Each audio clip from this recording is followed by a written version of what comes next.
안녕하세요. 반갑습니다. 6월이 시작이 되었죠. 이 한 달 동안에도 우리 하나님의 크신 은혜를 우리 모두가 경험하는 매일매일이 되어지기를 바랍니다. 우리 함께 찬양 드리며 우리 주님께 나아가도록 하겠습니다.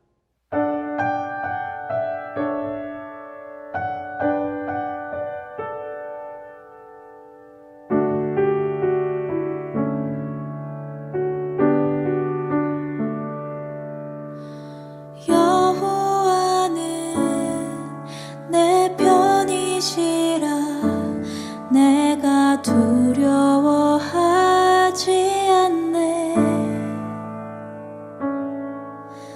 주는 나의 능력이시요 나의 구원이 되셨도다. 주는 나의 하나님이시라 내가 주께 감사하리이다. 주는 나의 하나님이시라 내가 주를 높이리이다.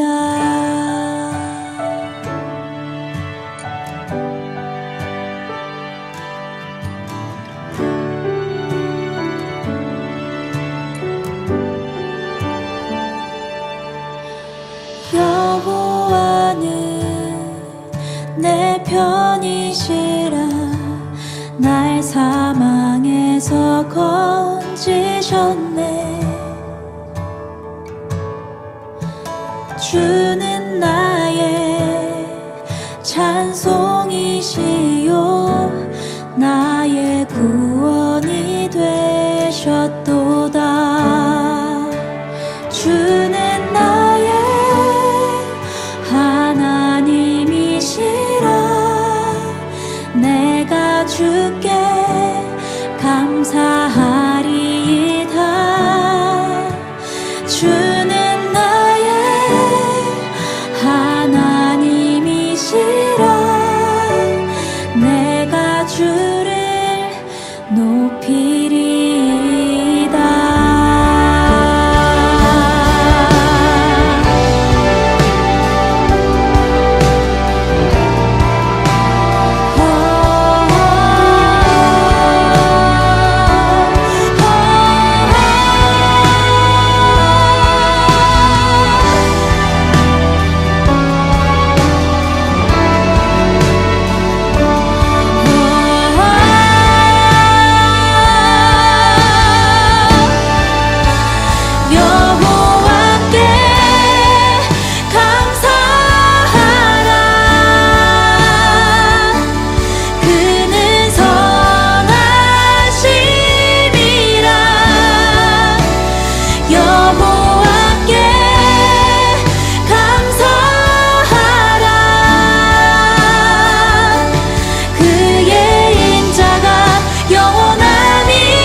이제 하나님의 말씀을 같이 읽겠습니다. 오늘 말씀은 역대하 5장입니다. 우리 1절부터 14절 영상을 보면서요. 우리 한 절씩 같이 읽어보도록 하겠습니다. 솔로몬이 여호와의 전을 위하여 만드는 모든 일을 마친지라. 이에 솔로몬이 그의 아버지 다윗이 드린 은과 금과 모든 기구를 가져다가 하나님의 전 곳간에 두었더라.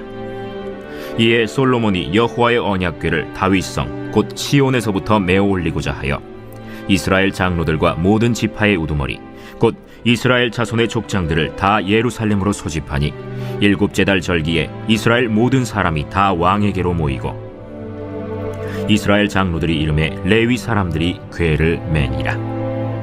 궤와 회막과 장막 안에 모든 거룩한 기구를 메고 올라가되 레위인 제사장들이 그것들을 메고 올라가매 솔로몬 왕과 그 앞에 모인 모든 이스라엘 회중이 궤 앞에서 양과 소로 제사를 드렸으니 그 수가 많아 기록할 수도 없고 셀 수도 없었더라. 제사장들이 여호와의 언약궤를 그 처소로 메어 드렸으니 곧 본전 지성소 그룹들의 날개 아래라. 그룹들이 궤 처소 위에서 날개를 펴서 궤와 그 채를 덮었는데 그 채가 길어서 궤에서 나오므로 그 끝이 본전 앞에서 보이나 밖에서는 보이지 아니하며 그 궤가 오늘까지 그곳에 있으며 궤 안에는 두 돌판 외에 아무것도 없으니 이것은 이스라엘 자손이 애굽에서 나온 후 여호와께서 그들과 언약을 세우실 때에 모세가 호렙에서 그 안에 넣은 것이더라. 이때에는 제사장들이 그 반열대로 하지 아니하고 스스로 정결하게 하고 성소에 있다가 나오매 노래하는 레위 사람 아삽과 헤만과 여두둔과 그의 아들들과 형제들이 다 세마포를 입고 제단 동쪽에 서서 재금과 비파와 수금을 잡고 또 나팔 부는 제사장 120명이 함께 서 있다가 나팔 부는 자와 노래하는 자들이 일제히 소리를 내어 여호와를 찬송하며 감사하는데 나팔 불고 재금 치고 모든 악기를 울리며 소리를 높여 여호와를 찬송하여 이르되 선하시도다. 그의 자비하심이 영원히 있도다. 하매 그때 여호와의 전에 구름이 가득한지라. 제사장들이 그 구름으로 말미암아 능히 서서 섬기지 못하였으니 이는 여호와의 영광이 하나님의 전에 가득함이었더라. 5장은 성전 건축의 완공, 성전의 봉헌을 다루고 있습니다. 1절을 보니까 이렇게 해서 솔로몬은 주님의 성전을 짓는 모든 일을 완성하였다. 솔로몬은 그의 아버지 다윗이 거룩하게 구별해서 바친 성물, 곧 은과 금과 모든 기구를 가져다가 하나님의 성전 창고에 넣었다. 성전 건축은 솔로몬 즉위 4년부터 시작을 하여 7년 동안의 공사 끝에 완공하였습니다. 성전 건축을 위해 솔로몬의 아버지인 다윗 왕은 많은 금, 은, 동, 철, 보석 등을 미리 마련해 두었는데 우리가 1절에서 보았듯이 성전 건축에 다 쓰고도 많은 양이 남았습니다. 다윗과 백성들이 얼마나 온 힘을 다하여 성전 건축을 위하여 준비를 하였는지를 알 수 있는 대목입니다. 성전 건물을 완공은 하였지만 화려하고 웅장한 건물을 지었다고 해서 그게 끝이 아니고 다가 아니죠. 성전이 성전일 수 있는 이유는 건물의 웅장함과 크기, 화려함에 달려있는 것이 아닙니다. 그러면 무엇이 성전을 성전답게 하는 본질일까요? 바로 그 성전에 하나님께서 좌정하셔야 합니다. 하나님께서 그곳에 임재해야 합니다. 성전의 중심은 바로 하나님 그분이십니다. 성전에 있어서 하나님의 임재의 상징이 무엇입니까? 구약에서는 바로 언약궤였습니다. 그래서 2절부터 5절을 보면 솔로몬은 성전 건물을 다 짓고 난 다음 언약궤를 성전으로 모시는 행사를 대대적으로 가집니다. 보다 정확하게 말하면 언약궤를 성전 중에서도 가장 깊은 곳인 지성소에 모시는 것이죠. 바로 7절처럼 말이죠. 그리고 5절에 보면 기브온에 있던 모세시대부터 있었던 성막도 이제는 더 이상 필요가 없어졌기 때문에 그 성막도 해체하여 성전으로 가져오게 합니다. 이렇게 하여 하나님의 언약궤를 모셨던 때가 언제냐 하면 3절에 보니까 일곱째 달 절기였다라고 표현을 하고 있습니다. 여기서 일곱째 달이라고 하는 것은 오늘날의 7월 달을 말하는 것이 아니고요. 당시 이스라엘 민간에서 사용하던 달력을 기준으로 하는 것인데 오늘날로 하면 9월에서 10월에 해당이 됩니다. 이 일곱째 달에는 아주 중요한 절기가 3개나 포함이 되어 있었는데요. 첫 번째가 7월 1일이 되면 나팔을 길게 부는 절기가 있었는데, 그래서 흔히들 나팔절이라고 하죠. 오늘날 유대인들도 지키는 절기인데 로쉬 하샤나라고 합니다. 이날은 자신을 성결하게 하고 회개하는 금식의 날인데, 종교적으로는 이날이 바로 새해 첫날입니다. 그러니까 이스라엘 백성들은 새해 첫날을 다른 날로 지킨 것이 아니라 금식하고 회개하고 한 해를 주님 앞에서 준비하는 날로 지킨 것이죠. 이날은 사실 앞으로 10일 뒤에 있을 대속죄일, 흔히 용키프라고 하는 날이죠. 그날을 준비하는 날이었습니다. 대속죄일은 1년에 오직 한 번 대제사장이 이스라엘의 온 죄를 하나님께 회개하고 대속의 제사를 드리는 날입니다. 그리고 이날은 이스라엘의 죄를 짊어지고 지성소로 대제사장이 들어가는 날이죠. 지성소로 들어가 언약궤에 피를 뿌림으로 이스라엘의 죄를 대속합니다. 그리고 이달에 드리는 마지막 3번째 절기는 15일부터 일주일간 지키는 초막절이라고 하는 절기로 흔히들 장막절이라고도 부르고 수장절이라고도 부르기도 합니다. 이날은 출애굽 이후 광야 시절 동안 하나님께서 지켜주신 은혜를 기념하고 감사하는 날인 동시에 추수감사의 절기입니다. 3절에서 아까 보았듯이 7째 달 절기에 모였다고 했는데, 아마도 언약궤는 적어도 대속죄일 이전에 지성소에 모셔지지 않았나 싶습니다. 왜냐하면 대속죄일에 이 언약궤가 꼭 필요하기 때문이죠. 대속죄일에 대제사장이 온 이스라엘의 죄를 회개하는 대속의 피를 이 언약궤에 뿌려야 하기 때문입니다. 자, 이제 이 언약궤를 모시는 이것을 통해 우리에게 주시는 주님의 교훈 한 가지를 좀 생각해 보고자 하는데요. 그것은 바로 성전이 성전다우려면 하나님의 임재가 있어야 한다라는 것입니다. 성전을 성전되게 하는 것이 무엇이라고요? 하나님의 임재입니다. 오늘날 우리도 마찬가지고 교회도 마찬가지죠. 교회가 아무리 건물이 클지라도, 아무리 많은 사람이 모일지라도, 아무리 많은 헌금이 거친다 할지라도, 심지어 아무리 많이 전도를 하고 아무리 많은 선교사를 파송한다 할지라도, 아무리 많은 구제 사업을 벌인다 할지라도 그것이 교회를 교회되게 하는 것이 아닙니다. 심지어 아무리 교회 분위기가 좋고 서로 사랑하는 교회로 소문이 난다 할지라도 그것으로 교회가 교회되는 것은 사실 아닙니다. 아무리 찬양이 좋고 그래서 찬양 영상이 유튜브에서 100만 조회수를 기록하고 1000만 조회수를 기록한다 할지라도 그것이 교회를 교회되게 하는 것이 아닙니다. 하나님이 하나님으로 높임 받아야 합니다. 하나님의 임재가 머무는 교회여야 합니다. 물론 하나님이 하나님으로 제대로 높임을 받고 하나님의 임재가 제대로 있고 하나님의 영광이 제대로 임하고 성령의 기름 부으심이 제대로 있다면, 정말로 건강하게 올바르게 있다면 그 교회는 당연히 사랑이 넘치고 당연히 은혜가 넘치고 당연히 순종이 넘치고 당연히 섬김이 넘치고 당연히 영혼 구원에 열심히 넘칠 것입니다. 하나님의 임재가 있고 하나님을 하나님으로 높이고 따르는데 사랑도 없고 은혜도 없고 순종도 없고 섬김도 없고 영혼 구원의 눈물이 없을 수는 절대로 없기 때문입니다. 사실 이렇게 모든 것들은 다 연결이 되어져 있습니다. 무엇으로요? 하나님의 임재로 연결이 되어 있습니다.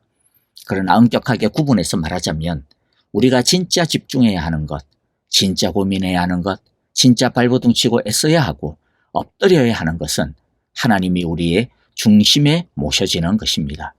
하나님이 우리 가운데 임재하시는 것입니다. 하나님을 주로 높이고 따르는 것입니다. 사랑의 교회로서의 교회만 이런 것이 중요한 것이 아닙니다. 우리 한 사람 한 사람도 다 무엇입니까? 주님의 성령의 전인 성전입니다. 우리 각 사람이 성전입니다. 그래서 박선동 성전이고 우리 장로님들도 강성한 성전이고 조호열 성전이고 우리 모든 성도님들의 이름 하나하나가 다 성전의 이름인 것이죠. 따라서 솔로몬이 성전이라고 하는 이 집안에 하나님의 언약궤를 모신 것처럼 우리도 오늘 아니 매일매일마다 하나님을 우리의 가장 깊은 지성소에 모셔야 합니다. 아무도 모르는 오직 나만 아는 그 비밀스럽고 은밀한 곳에 하나님을 모시고 하나님을 중심에 모셔야 합니다. 우리의 인격과 감정과 삶의 중심에 하나님을 모시고 하나님의 임재가 넘치게 해야 합니다. 오늘 이 매일 예배의 시간이 바로 언약궤를 모시는 그런 시간임을, 또 그런 시간이 되어지기를 간절히 기도하고 축복합니다. 이제 10절을 보겠습니다. 10절에 보면 궤 속에는 호렙에서 모세가 넣어둔 두 판 말고는 아무것도 없었다. 이 두 판은 이스라엘 자손이 이집트에서 나온 다음에 주님께서 호렙에서 그들과 언약을 세우실 때에 모세가 거기에 넣은 것이다. 자, 여러분들, 그런데 원래 언약궤 안에는 무엇이 들어있었는지 아시나요? 다 아시죠? 세 가지가 언약궤 안에 들어있었는데 무엇입니까? 자, 우리가 히브리서 9장 4절에 보면 이것을 이야기하고 있죠. 9장 4절에 뭐라고 이야기합니까? 거기에는 금으로 만든 분향단과 온통 금으로 입힌 언약궤가 있고, 자, 그런데 그 언약궤 안에는 뭐가 있다 그래요? 첫 번째가 만나를 담은 금 항아리, 두 번째가 싹이 난 아론의 지팡이, 세 번째가 언약을 새긴 두 돌판이 들어있었습니다. 자, 그런데 오늘 말씀을 보니까 역대하 5장에서 보니까 솔로몬이 성전에 언약궤를 모실 때는 뭐만 있었다라고 이야기합니까? 언약궤 안에 오직 모세의 10계명 돌비 2개밖에 없었다라고 이야기합니다. 만나와 지팡이는 아마 어느 시절인가 잃어버리지 않았나 싶습니다. 만나라 아론의 쌍난 지팡이도 귀하고 하지만 언약궤라는 이름에 걸맞는 것은 계명의 돌비라고 할 수 있습니다. 그러니까 그 궤를 언약궤라고 부르는 거죠. 정교궤라고도 부르고요. 왜냐하면 10계명을 새긴 돌비는 단순히 이것을 해, 저것을 하지 마 라고 하는 명령과 법전의 의미만이 아닙니다. 10계명의 돌비는 하나님과 이스라엘 백성 사이에 맺은 언약의 상징이고 언약의 핵심입니다. 그러니까 10계명은 단순한 법이 아니라 하나님과 맺은 언약인 것입니다. 그리고 만나나 아론의 쌍난 지팡이는 그럼 뭐냐? 이 하나님의 언약의 결과고 증거인 것이죠. 만나는 하나님이 이스라엘을 먹이신다라고 하는 언약의 증거가 되고요. 아론의 쌍난 지팡이는 하나님이 이스라엘의 지도자시다, 다스리는 왕이시다, 하나님의 통치를 받아라 라고 하는 언약의 증거인 것입니다. 이 뿌리가 그러면 무엇입니까? 바로 10계명의 돌비입니다. 하나님과 이스라엘 사이에 맺은 언약을 한마디로 정리하자면 하나님은 이스라엘의 하나님이 되시고 이스라엘은 하나님의 백성이 된다라는 뜻입니다. 이 언약을 이스라엘도 하나님도 서로의 생명을 걸고 피로 맺은 것입니다. 따라서 돌비가 들은 이 언약궤를 모셨다라고 하는 것은 하나님과 이스라엘 사이에 맺은 이 언약을 갱신한다라고 하는 뜻이 됩니다. 이스라엘은 철저하게 하나님을 하나님으로 모시고 사랑하고 섬기고 순종하겠다라고 하는 뜻이며, 하나님은 이스라엘을 철저하게 지키시고 보호하시고 인도하시며 통치하시겠다라는 것입니다. 무엇을 통하여 이 언약을 지킵니까? 바로 돌비, 하나님의 언약의 말씀입니다. 우리도 예수 그리스도로 말미암아 하나님과 언약을 맺은 언약 백성이 되었습니다. 그래서 우리는 하나님을 왕으로 모시며 그분의 통치를 따르며 순종하며 사랑하는 자들이 되었습니다. 언약 백성이 되었다라는 것입니다. 하나님의 언약을 따른다는 것은 뜬구름 잡는 소리가 아닙니다. 복잡한 것도 아닙니다. 무엇이 하나님의 언약을 따르는 것입니까? 하나님의 말씀에 헌신하는 것입니다. 이 돌비를 중심으로 사는 것입니다. 하나님의 말씀을 날마다 우리 중심에 집어넣고 새기고 순종하는 것입니다.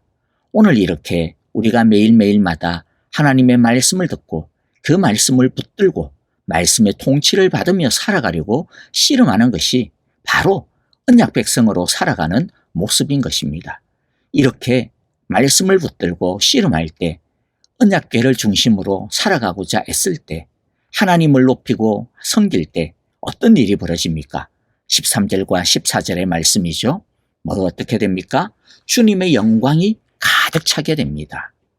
말씀을 읽어보면 나팔 부는 사람들과 노래하는 사람들이 일제히 한 목소리로 주님께 찬양과 감사를 드렸다. 나팔과 심벌저와 그 밖의 악기가 한데 어우러지고 주님은 선하시다, 그 인자하심이 영원하다 하고 소리 높여 주님을 찬양할 때에 그 집 곧 주님의 성전에는 구름이 가득 찼다. 주님의 영광이 하나님의 성전을 가득 채워서 구름이 자욱하였으므로 제사장들은 서서 이를 볼 수가 없었다. 일제히 한 목소리로 주님께 찬양과 감사를 드릴 때 주님의 영광이 가득 찼습니다. 이것이 우리가 매일매일마다 하나님을 예배하여야 하는 이유인 것이죠. 우리가 말씀의 일상화가 은혜의 일상화다, 예배의 일상화가 능력의 일상화다라고 부르짖는 게 괜히 듣기 좋은 표라서 그렇게 하는 게 아닙니다. 그것이 진짜이고 실제이기 때문입니다. 그게 말씀의 약속이기 때문입니다. 언제 주님의 영광이 하나님의 성전인 우리 안에, 우리 가정 안에, 우리 교회 안에 가득 차게 됩니까? 주님의 언약궤를 모실 때입니다. 주님의 말씀을 중심에 모실 때입니다. 주님의 말씀을 사랑할 때입니다. 그 말씀을 중심으로 주님을 찬양하고 높이고 감사할 때입니다. 그러므로 바라기는 오늘도 그리고 매일마다 솔로몬의 이 성전 봉헌의 은혜와 영광이 예배드리는 우리 가운데, 우리 가정 가운데, 우리 교회 가운데 매일매일마다 충만하게 가득 채워지시기를, 가득 경험되어지시기를 간절히 기도하고 축복합니다. 아멘. 오늘 우리에게 주신 귀한 말씀들 마음 가운데 새기면서 오늘 말씀들 굳게 붙들고요, 각자에게 주시는 주님의 음성을 따라 우리 함께 찬양하며 기도하도록 하겠습니다. 교회를 위하여 기도합니다. 주님의 영광이 가득 찬 우리 교회가 되게 하소서. 주님의 영광이 가득 찬 우리 각 성도들 개인의 가정들마다, 모든 삶마다 참으로 하나님의 영광이 가득 찬 예배가 되게 하시고 성전이 되게 하소서라고 우리 함께 기도하기를 바라고요. 우리 성도님들을 위하여 사랑으로 함께 기도할 때 특별히 아프신 성도님들, 최정년 자매님, 지수영 집사님, 그리고 또 이희경 집사님을 위하여서 간절하게 기도드리기를 바라고요. 우리 선교사님들을 위하여 기도할 때도 그 선교지마다 이 성전에 가득 찬 하나님의 영광처럼 모든 곳마다 주님의 영광이 가득 차게 하소서. 우리 함께 기도하기를 바랍니다. 찬송하며 기도하겠습니다. 오늘도 살아계신 하나님을 사랑하고 찬양합니다.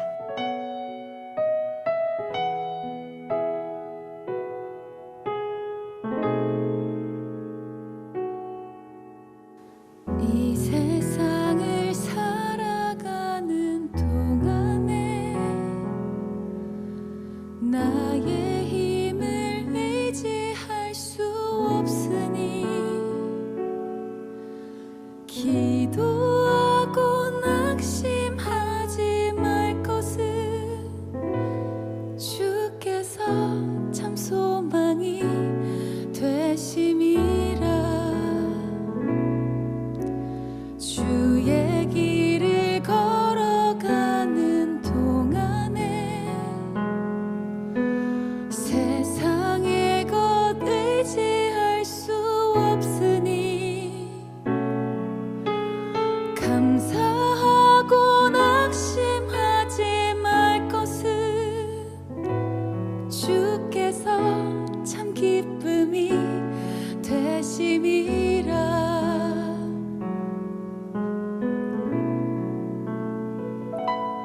하나님의 꿈이 나의 비전이 되고 예수님의 성품이 나의 인격이 되고 성령님의 권능이 나의 능력이 되길 원하고 바라고 기도합니다.